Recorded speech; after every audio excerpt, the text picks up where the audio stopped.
గం గణపతియే నమః. శ్రీ గురుభ్యో నమః. శ్రీ గోదా రంగనాథాయ నమః. గోదాదేవి తన స్నేహితులతో కలిసి రంగనాథుని మేల్కొలుపు రెండవ పాసురంను తెలుగు భాష అనువాదంతో తెలుసుకుందాం. పోతన గారు రచించిన శ్రీమద్ భాగవతంలో దశమస్కందంలో గోదాదేవి భావాలే గోపికల ద్వారా పోతన గారు నల్లనయ్యను వెతికినారు. ఆ పద్యం ఇదిగో.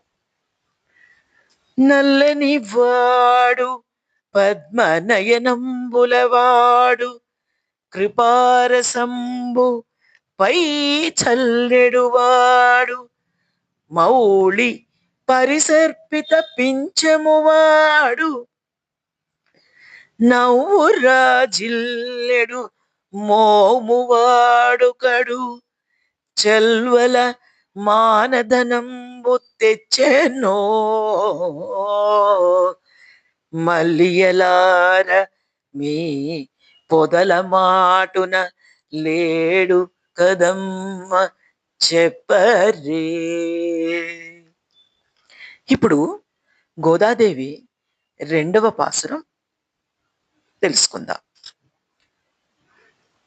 భూమి యందు హాయిగా మనదలచిన అమ్మలారా, మనం ఈ వ్రతంలో పాటింపవలసిన నియమాలను వినండి.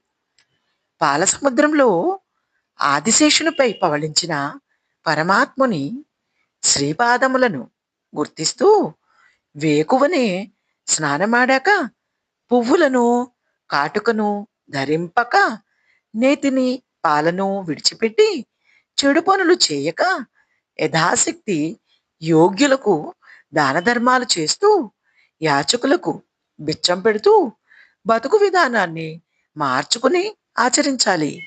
ఇదే కదా మన వ్రతం. శ్రీ విష్ణుచిత్త తనూజాయే గోదాయే నమః.